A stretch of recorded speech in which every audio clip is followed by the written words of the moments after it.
So I don't know what the heck was going on down there. My husband said that you could just see it was like wide open. I know TMI, but hey, it is a labor and delivery story, so you're gonna find out anyway. Um, so he said he could see his hair. He had a lot of hair. In the beginning, they didn't know if it was his hair, like his hair, if it was his actual head, or just his hair that was coming out, because they were not sure if he was actually descending down. But I pushed enough to where he actually got to the point where he was right there. Thank goodness. And so the doctor came in, and all of a sudden I'm just looking around because I'm just in so much pain that I'm just pushing with every contraction, trying to get him out, just trying to get this motivation. Because when I felt the contraction, I felt a lot of pressure, and that helped me a lot to push. And I knew if I didn't do it when the pressure was there, it was not going to work that well. Because every time I would push, by the third push, I was just so tired, I just couldn't push him anymore.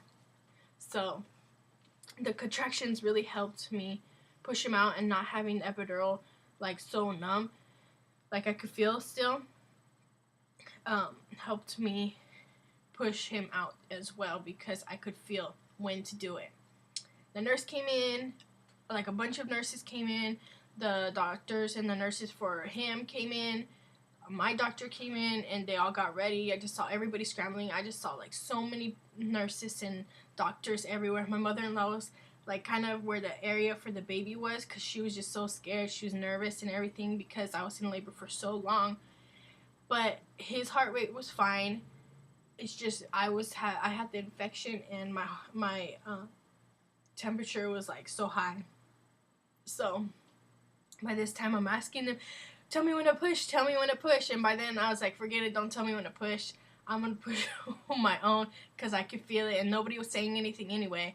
So finally, at 6:26 p.m., I pushed him out. I think it was like 3 or 4 good pushes, and she just kept putting her hand inside and opening it up more. And the next thing I know, she grabbed him out, she pulled him out, and he was there. And he's such a cutie.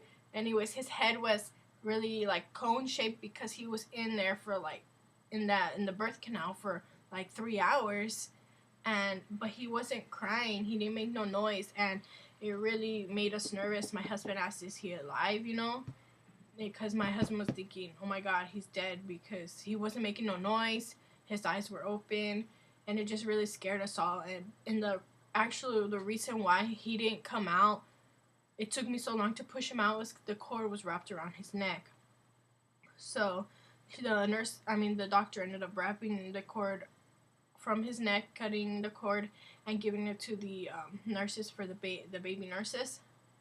And they took him away, and then she was attending to me. My husband went with the baby, and I still didn't hear him crying. I just kept asking the doctor, is he okay? Is he okay? And she's like, yeah, he's fine, don't worry. And my husband was over there, and they were just cleaning him up and everything, and like what felt like forever, but it wasn't. It was like a couple seconds later, he started crying. I heard him cry, and I started crying, and my mom started crying, and it was just the most best thing to hear ever in the world, to hear your son cry, because he's okay and he's finally here.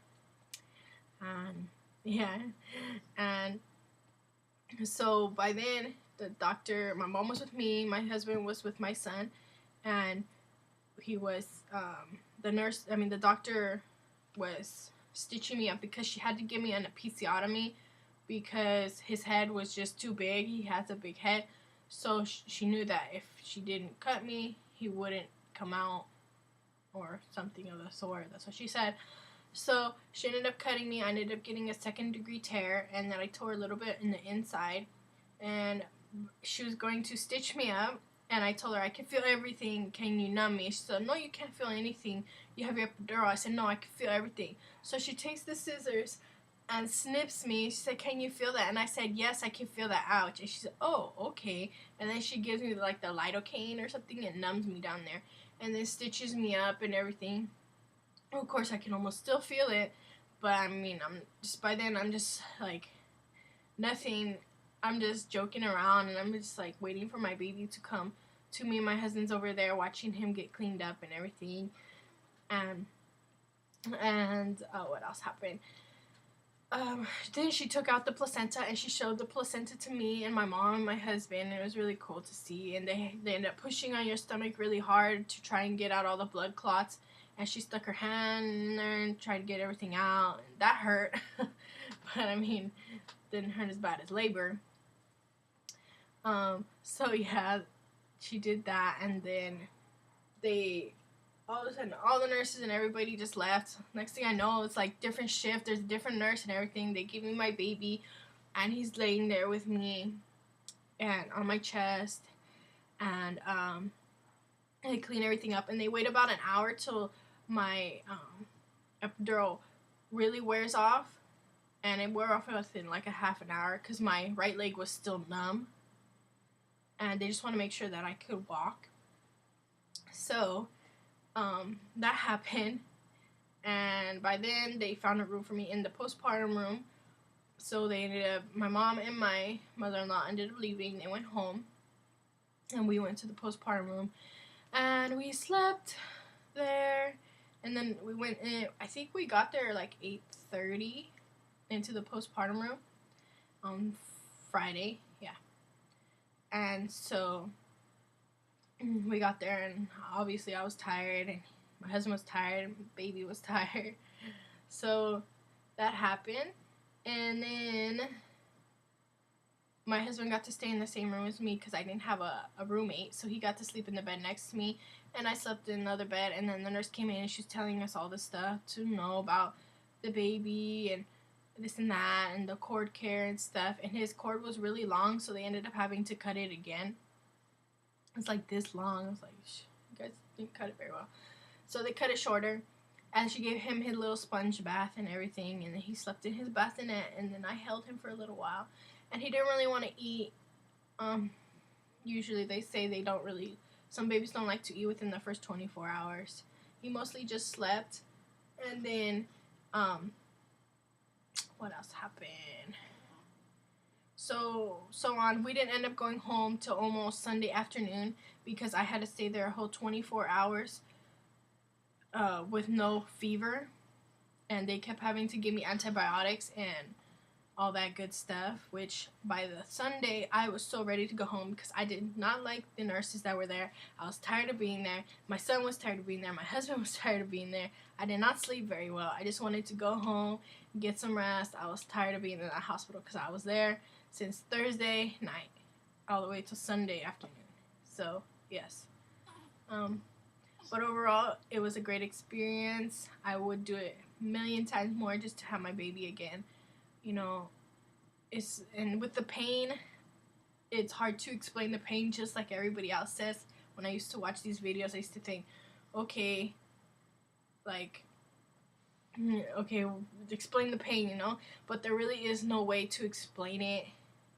It's just this cramping that you get, and it's just, you just want to grab onto something and just squeeze it because it's just, you're just in this pain. And then after the pain goes away, you feel this relief, and then it comes back again. I wouldn't explain it as cramps. It's kind of like cramps and kind of like something else. I don't even know how to explain it. But I mean, when they say you'll know you're having contractions, you will know when you're having contractions, because I used to think, okay, how am I going to know? Maybe this is a contraction, maybe that is a contraction. But it wasn't. I knew when I was having a contraction, and I knew when my water broke. So, you know, you'll definitely know when you're having contractions. And everybody's pain tolerance is different, you know. So, but you know. And let's see what else. Stay tuned for my postpartum, my 3-week postpartum video, his 3-week update.